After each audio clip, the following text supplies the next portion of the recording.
Hey,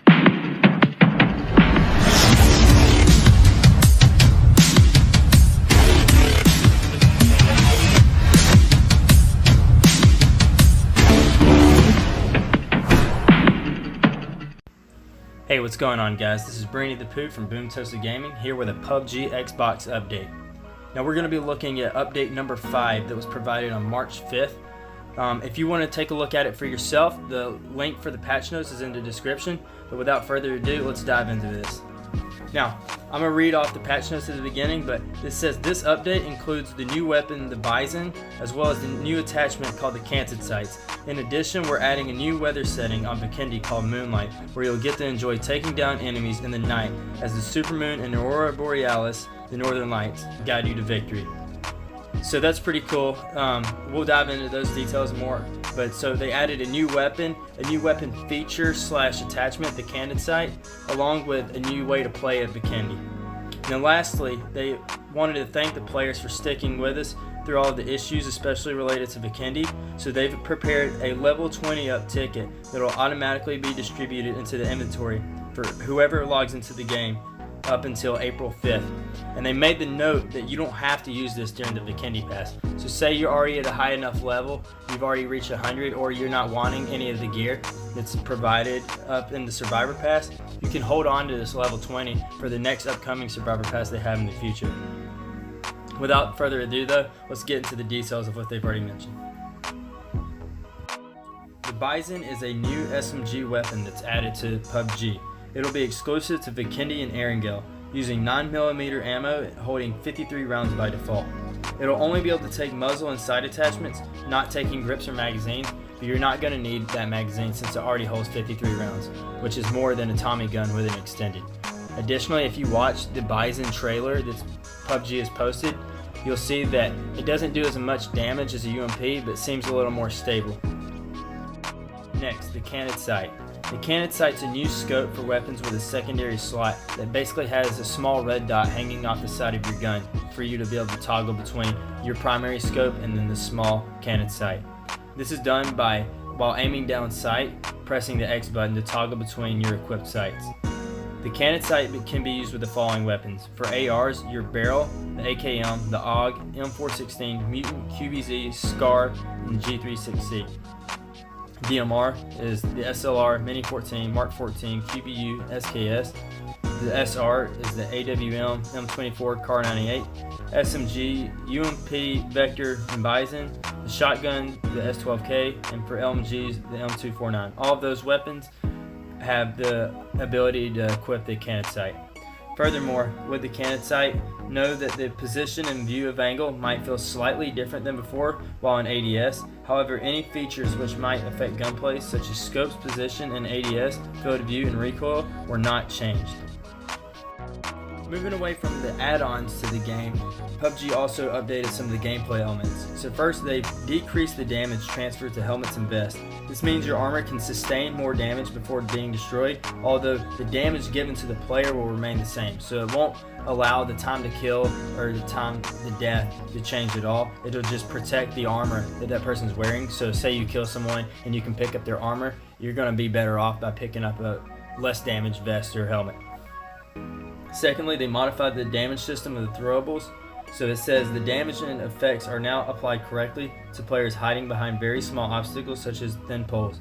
So there was a problem where basically if a grenade was thrown in an area that it ought to kill you but you couldn't see it, that it wouldn't really cause you any damage. Now it's going to throw the damage in that should have been dealt. Secondly, they've updated the trajectories. So now that trajectory guideline is now shown properly until the throwable weapon leaves a player's hand. So this may make grenades a little more dangerous. Also, one update that seems really important that shows that they're listening to the player feedback is in Vikendi, item spawns have been modified. They've decreased the number of SMGs and increased the number of ARs, as well as reducing the number of level 3 helmets and vests. A lot of people complain that this disincentivizes the risky gameplay of going for loot boxes, or supply drops that is, and this way they're still on the map to have that feature that they wanted, but they definitely made them more rare. So I think that's good that they listen to their community. Moving on, as I mentioned earlier, there's a new weather setting on Vikendi that's the Moonlight, Although the setting is at night, the big glowing supermoon and the bright aurora borealis will help you detect your enemies. So you've probably seen it already if you've been looking around. I think it's on the PC test servers. It's a pretty cool looking night mode for Vikendi. It's illuminated by, again, the supermoon and the northern lights. So I'm really excited to play that. Additionally, there's updates on the user interface. So they've added an option to set your default firing mode for weapons. So say you want to pick up an AR, and then when you pick it up, it's already in full auto. You can now set that. They've added a keybind for press X while ADS for candid sights, as we mentioned earlier. So while you're aiming down sights, pressing X switches your scope to being your candid sight. And then lastly, they added a keybind for holding your left arrow button while at the default state to inspect your weapon. Now this is on the PC, and if you've been playing Apex Legends, you see this exact same way, holding left on the D-pad, you'll be able to inspect your weapon now that they've added this feature, so you can check out your weapon skins and stuff if you have something pretty cool. Additionally, they've also improved the visibility of the white circle on the mini-map. Some people have been asking for as well.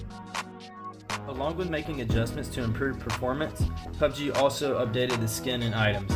So one thing they did is making it where the Joker and Harley Quinn skins will be removed from the store at the end of March 6th, and the store item list will be updated on March 12th. On March 12th, every item except crates and the Road Warrior helmet will be removed from the store, and a new crate and used cosmetic item will be available for purchase, and more information on this will be coming soon. Lastly, PUBG addressed and fixed a ton of different bugs, and if you want to take a look at all of them for yourself, make sure you go to the patch notes in the description, but I'm just going to go over a couple of them.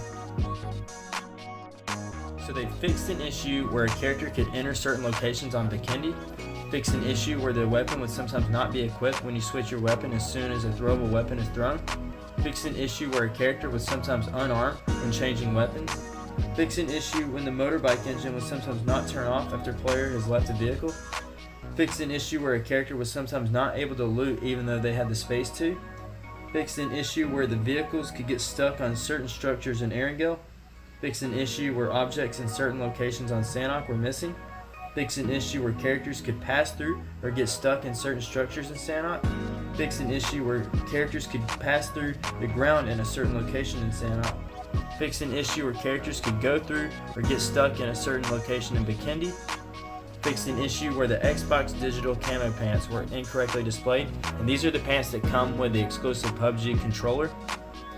And the two biggest ones, I think, are fixing an issue where the vehicles sometimes could fly or fall through the floor above certain speeds, and fix an issue where buildings would take a long time to load in Vikendi. That last one I think is huge because that completely affects gameplay, where people are afraid to hot drop because they're not going to be able to get inside a building and start looting as quick as possible. Well guys, that's my summary of the PUBG Xbox number 5 update. It was a little longer than we were expecting, so hopefully the delay was well worth it, and hopefully they addressed some of the bugs that maybe you guys were struggling with. If you liked the video, make sure you guys leave a thumbs up and comment. We love any engagement we get from you guys. And as always guys, more good stuff coming soon at BoomToasted Gaming.